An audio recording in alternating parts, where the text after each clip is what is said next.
I would like to let you know that Mr. Anthony Eterno, our economic counselor from Embassy Caracas, will join in on the call as well. Mm-hmm. Okay. Okay. Hello. Hi. Hello. Yes, Mr. Abrams. No, he's being conferenced in. Hello, gentlemen. Hello. Is everyone on? Hello. Yes, this is Anthony. Hi, this is Elliot Abrams. Mr. Abrams, hi. This is Mr. Maurer.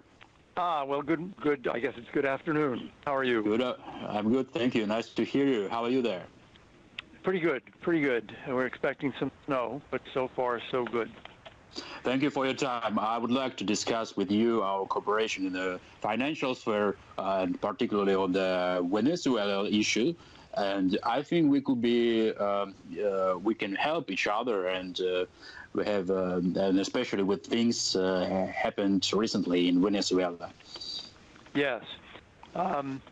You know that we have a 25B certificate signed January 25th by Secretary of State Pompeo, certifying that interim President Guaido is in control of the account of the government of Venezuela, or the Central Bank of Venezuela, at the Federal Reserve Bank in New York and other banks in the U.S. In that sense, they're analogous to the oil-related sanctions, just trying to preserve assets. And we're trying, working with a number of European governments, to cut off the ability of the Maduro regime essentially to steal these assets. And we know that they have been trying to liquidate accounts. We're talking in total of billions of dollars of assets, and transfer them to places where they will have control, and where much of it, I think, will disappear.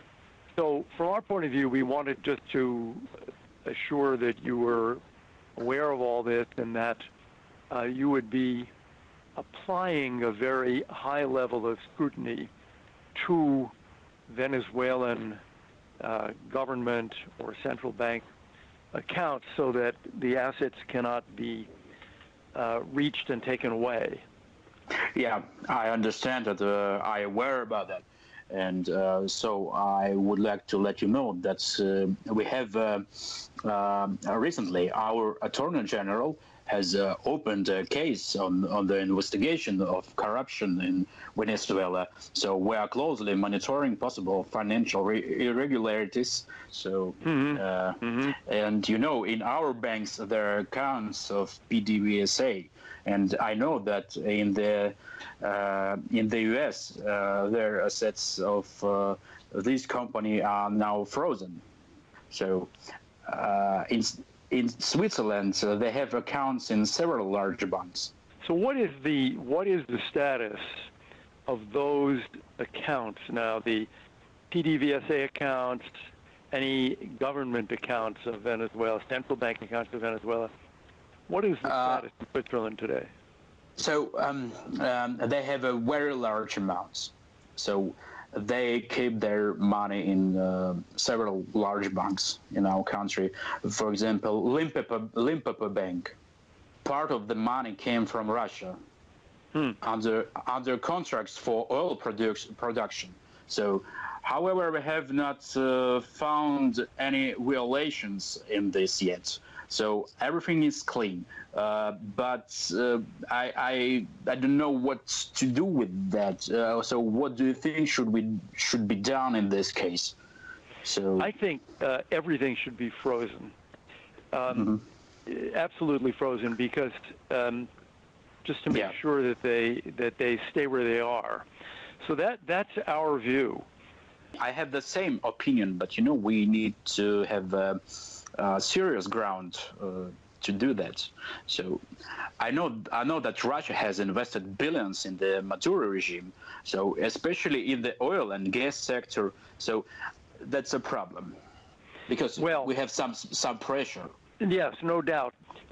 We have now, I think the number is 52 governments, including 24 of the 28 in the EU, that recognize Guaido as the legitimate president of Venezuela. I don't know what the Swiss government has done or if it has made any statement in this respect. But from our viewpoint and that of 50 other governments, the Maduro regime at this point is an illegitimate regime, and it has no right to dispose of or to move those assets. And there is the risk for any Swiss bank that hands those assets over, there is the risk of future litigation from the future legitimate government of Venezuela, that the bank allowed those assets to be, in essence, stolen. Yeah. So yes, we can do the same, and we can freeze assets, but we don't know on which ground. Maybe you can tell us. And there is another point. We know that Mr. Guaido took the power of the president until February 23. So after 23, they'll be over, as I know. And if we recognize him... Right, let me interrupt to say that is not... that's a very interesting question, actually, which we also asked. And the National Assembly, which all of these Western governments recognize as the only legitimate elected body in Venezuela, has actually passed a resolution saying that the 30 days will not begin until Maduro is out, and has stated that Guaido would remain the interim president. We can get you a copy of that resolution on the part of the Venezuelan National Assembly. That's Anthony. Can you take note of that? Yep, just did. Good. Okay. Good. Yeah, and Now, just want to add one small thing, and this also comes without litigation. It also comes with high reputational risk for banks when they're dealing with the Maduro regime. Just want to throw that out there. Okay, I understand it. What do you? I mean, what would you? You see what we've done. I mean, with the official notice to the Fed in New York and other American banks. What do you need? Because I think the freezing. There are a lot of countries have frozen the accounts in an effort to prevent the theft of assets. Well, maybe something like a statement of the President Trump. Maybe about that. Maybe his statement and will help us. We can do that. We can do that, and we can also get you the actual the 25B notice to the Fed, the New York Fed. Okay. Yeah. Okay. And I worry. What I worry about. So if Mr. Guaido will lose the war with Maduro, and we could look like fools. I don't think so. I mean, I guess what I'd say is this. There are a number of governments that have not yet made this decision. In the Organization of American States, for example, we have not yet done the credentials fight that we will do. Same in the UN. But what certainly I would say the Swiss government can take note of is that this is a dispute, with most Western governments having taken a side in this dispute.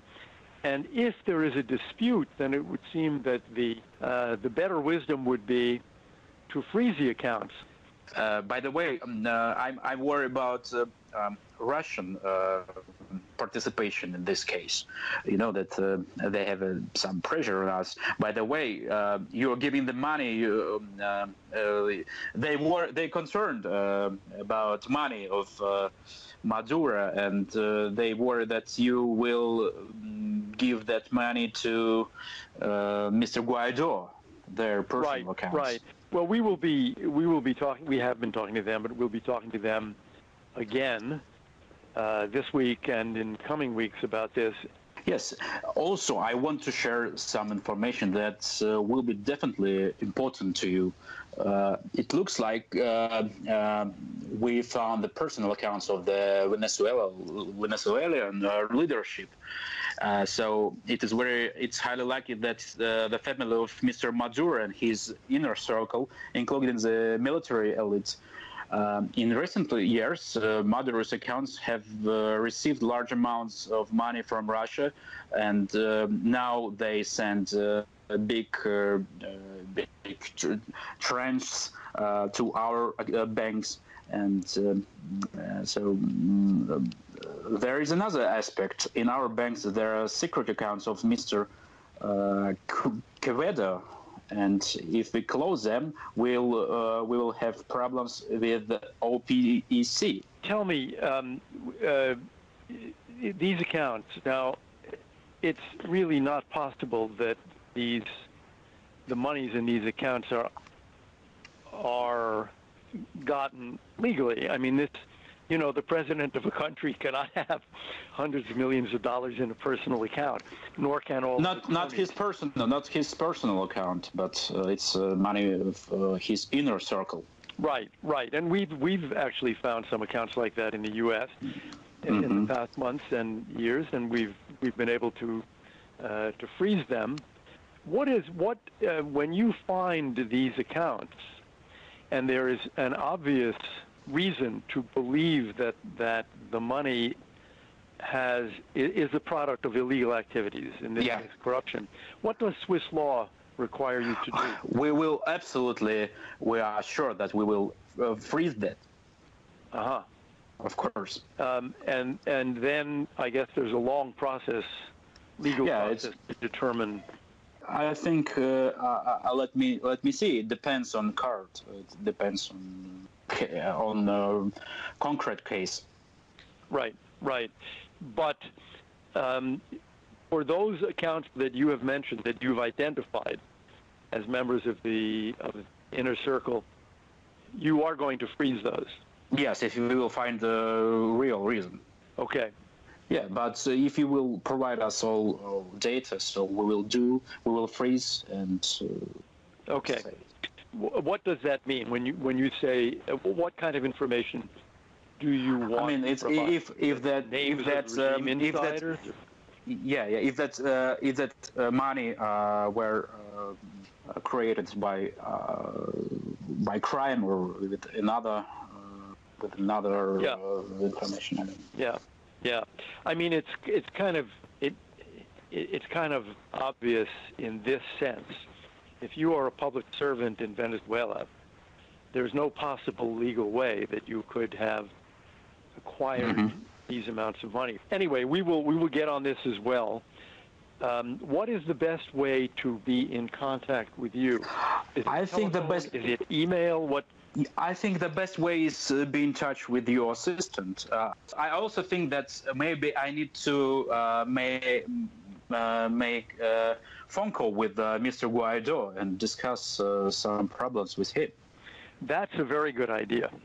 Now, you will need a translator, I think. Okay. Because he only speaks Spanish. It's not a problem. We have a lot of interpreters, so. But I mean, he has spoken to many European heads of government, and I'm sure that he would be happy to have this conversation about safeguarding assets. Okay, and so you are in touch with him? Yes. Okay. And also, I really would like to tell you, I really concerned about the situation in Venezuela, and I hope that military action in the country will not begin. You know, I have my opinion. If military operations will start, so if it would suddenly will happen, the price of oil will go up. So that will help Putin. Well, yes, help Putin and help Iran. Yes. Yeah. I can give you my email, or is there an email I can have for you? Okay. My email is at state.gov, G-O-V. Okay. By the way, I recently watched a video of your wonderful speech in Congress. Oh, thank you. But who is that strange woman who accused you of some crimes? Yeah. I don't think an interesting day. I don't think she's very helpful. Maybe Minnesota has a really hard climate, so maybe that blow her the wind blow her whole head off. Yes, Minnesota has there is a tradition of being extremely friendly and nice. It's called Minnesota Nice. And she is apparently trying to destroy this image. Okay. Well, look, thank you very much. I appreciate that remark. I appreciate your time this morning. We have some materials we will get to you, and we'll do our homework. Thank you. Okay, let's be in touch. I will send you a test email. Thank you, Mark. Thank you. Bye.